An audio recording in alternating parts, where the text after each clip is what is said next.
The collective unconscious consists of the sum of the instincts and their correlates, the archetypes. Carl Jung. Beneath the surface of every human life, there exists an invisible realm, deep, ancient, and powerful. It is not created by us, but we are shaped by it, moved by it, and often tormented by it. This is the realm of the collective unconscious, the hidden architecture of human experience.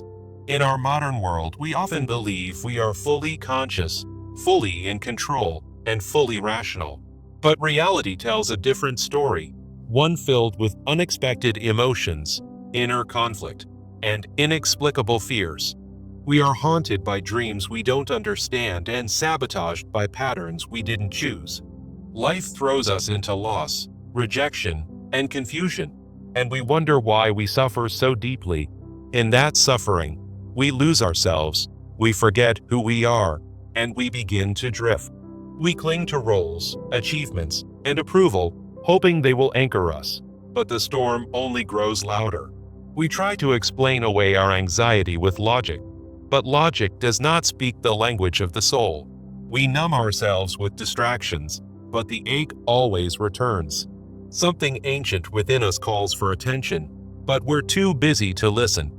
It's not just about our personal pain, it's the inherited wound of the human spirit. The trauma we carry is both individual and collective, passed down like a silent whisper through generations. Why do we repeat the same relational patterns, fall into the same doubts, and face the same fears our ancestors did? Because archetypes live in us. They are the universal forces that shape human story, emotion, and behavior. The mother, the warrior, the victim, the sage. These are not fantasies. They are deep psychic realities. When ignored, they rule us unconsciously. When confronted, they become keys to liberation. But first, we must face the truth. We are not as self-made as we believe. Our actions, thoughts, and choices are influenced by an invisible current that runs through all humanity. And this current is not always light. It includes darkness, desire, and instinct. When we reject these parts of ourselves, we reject our wholeness. And in rejecting wholeness, we create suffering. We try to force ourselves into roles that don't fit, ideals that aren't ours, and expectations that slowly suffocate us. We forget that to heal, we must not just look forward, but look inward and backward. The journey to wholeness begins by understanding the roots of our pain. And those roots often stretch far beyond our individual story. Every unresolved grief in your lineage lives in your body like a buried ember. Every denied truth seeks expression through your dreams, emotions, and reactions. To deny the collective unconscious is to remain blind to half of who we are. You are not just a single self. You are a continuation of humanity's unfinished transformation. This is not a reason to despair, but a reason to awaken.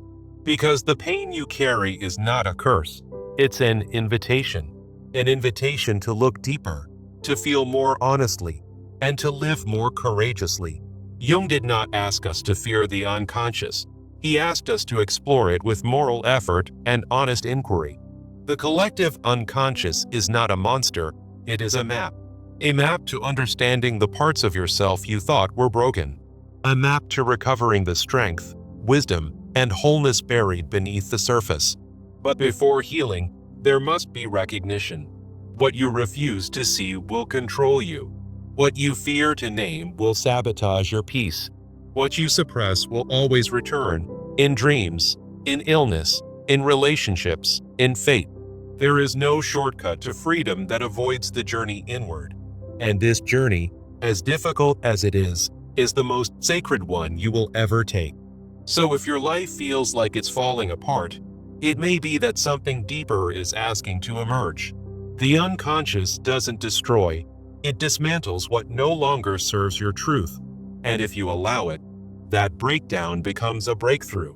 Not the end, but the beginning. The beginning of a rebirth shaped not by illusion, but by inner truth. Within the depths of the collective unconscious lies a force most people fear, the shadow. The shadow is not evil by nature. It is simply the part of ourselves we refuse to see. It holds our repressed desires, anger, envy, shame, and impulses. Everything society told us was unacceptable. Most people spend their lives projecting this darkness onto others, never realizing it is their own. We judge in others what we deny in ourselves, and in doing so, we remain spiritually blind. Jung said, "The shadow is a moral problem that challenges the whole ego personality, because facing the shadow requires more than insight. It demands radical honesty and courage. The moment you admit that the enemy might be within, your healing begins. But that admission is painful. It shakes the foundations of who you think you are. And yet, it is only in this shaking that your true self can emerge." Archetypes like the victim, the saboteur, and the addict live in the shadow, silently influencing your decisions. They are not your enemies. They are distorted expressions of unmet needs and unresolved pain. The victim archetype appears when we feel helpless, trapped in blame, and unable to take responsibility. The saboteur whispers that we're not worthy of success, and so we ruin our own opportunities. The addict archetype seeks comfort in external sources, numbing inner emptiness with pleasure or distraction.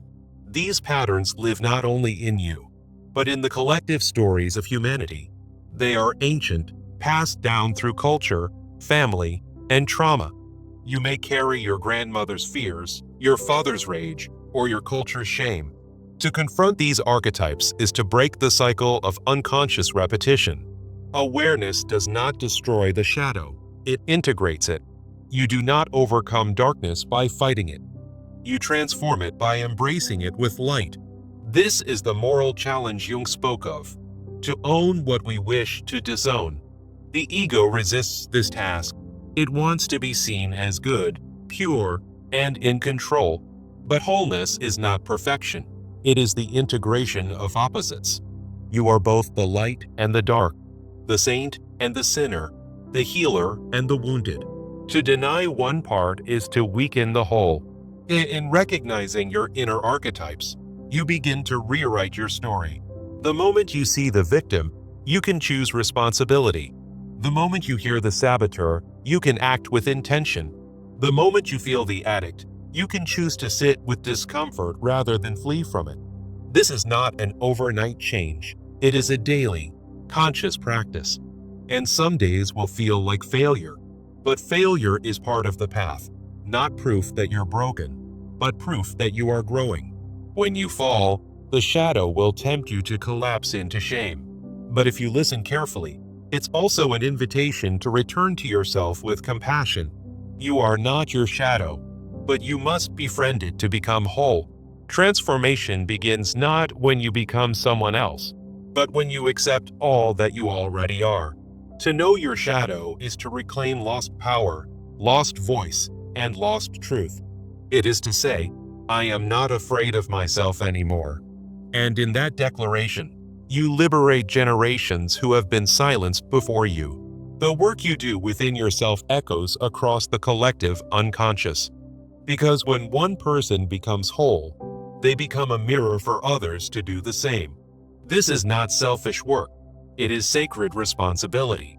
The archetypes you integrate will guide you, not bind you. The instincts you once feared become energy for creativity, intuition, and strength. You no longer react blindly. You respond with awareness. You no longer fear the dark. You use it as fuel for your light. You no longer blame the past. You build a future with purpose. This is not the end of your journey. This is your true beginning, the one where your choices are no longer shaped by shadows, but by awakened soul. True healing does not come from changing the world around you, but from changing the relationship you have with yourself. For too long, we've been taught to look outside for validation, for answers, for peace. But the path to wholeness begins the moment we turn inward. Inside you is a sacred space, untouched by chaos, waiting to be rediscovered. It's not found in noise or distraction, but in stillness and presence. When you slow down, you begin to hear the language of the unconscious. Dreams, symbols, synchronicities, they are the voice of the archetypes trying to guide you home. Healing is not a destination, it is a relationship with the unseen parts of your soul. You cannot force healing, only create space for it to unfold.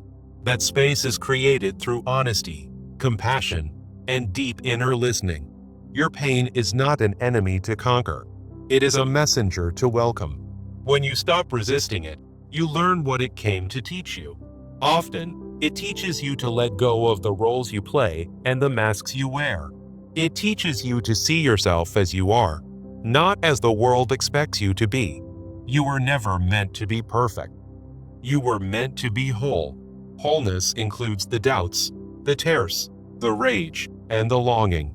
It includes every wound, because each wound contains a gift.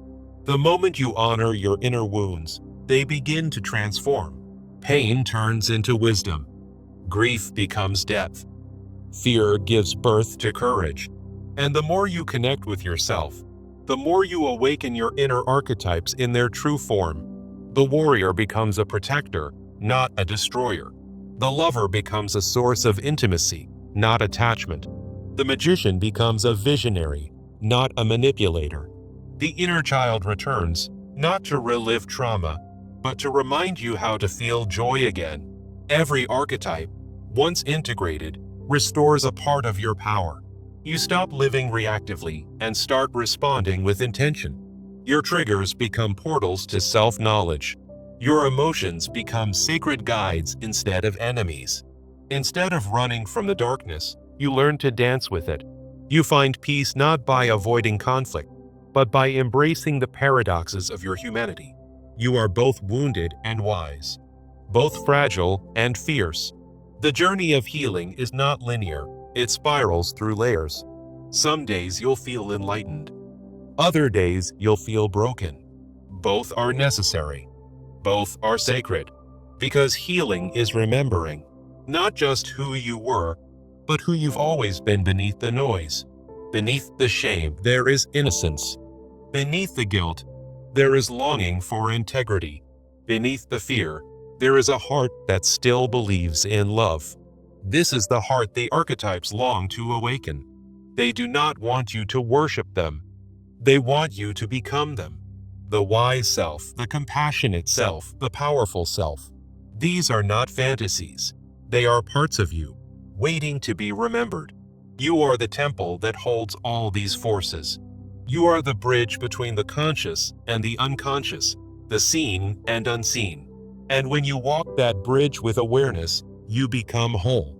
You become someone who no longer fears pain because you've learned its language. You become someone who no longer avoids the past because you've rewritten its meaning.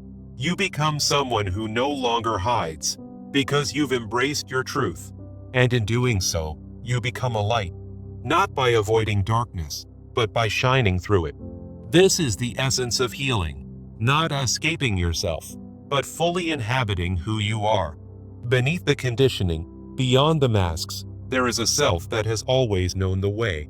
This self is not defined by wounds, but informed by them. It carries the memory of every lesson your soul has ever learned, across lifetimes, generations, and inner battles. Rebirth does not come with fireworks or applause. It arrives in silence, in breath, in deep knowing. You feel it the moment you stop needing to prove your worth. You know it when your peace no longer depends on external validation. It happens when your decisions come not from fear, but from alignment. Rebirth is not an escape from suffering. It is a new relationship with it. You still feel pain, but it no longer defines you. You still face challenges, but you are no longer shattered by them. You walk with awareness, not avoidance. The archetypes that once controlled you now support you. You become the conscious vessel of these ancient energies, living through you with clarity and purpose. The hero within you rises, not to conquer the world, but to master your own mind. The healer within you awakens, not to fix others, but to love without condition. The mystic within you speaks, not in words, but in stillness and presence. As you embody your wholeness, life begins to shift around you. The people you attract mirror your growth. The situations you face reveal your strength. You begin to live in harmony with the rhythm of your soul. This harmony does not eliminate chaos. It teaches you to navigate it with grace. You no longer chase peace. You create it from within. You no longer beg for love. You radiate it naturally. And the world, slowly, begins to respond to the new vibration you emit. Others may not understand your journey, but they will feel the light you carry. Because true transformation cannot be explained, it must be experienced. The collective unconscious, once a mystery, becomes a sacred ally. You no longer fear what lies within. You walk with it as your teacher and guide. You no longer reject your instincts. You refine them into intuition. You no longer seek a savior. You remember that the divine lives within you. This is what it means to awaken, not to transcend humanity, but to embrace it fully, to forgive the past, to live with intention, to honor your ancestors by breaking the cycles they could not, to face your shadow and claim your light, to live as an integrated soul in a fragmented world. And in doing so, you become part of the great healing of our collective story. Every step you take toward wholeness heals more than just yourself. It sends ripples through the unconscious, waking others from their sleep. Because we are not separate, we are threads of the same divine tapestry. And when one thread heals, the pattern changes. When one soul rises, the field lifts. When one heart remembers, the world transforms. This is the quiet power of inner work. Not loud, not glamorous, but revolutionary.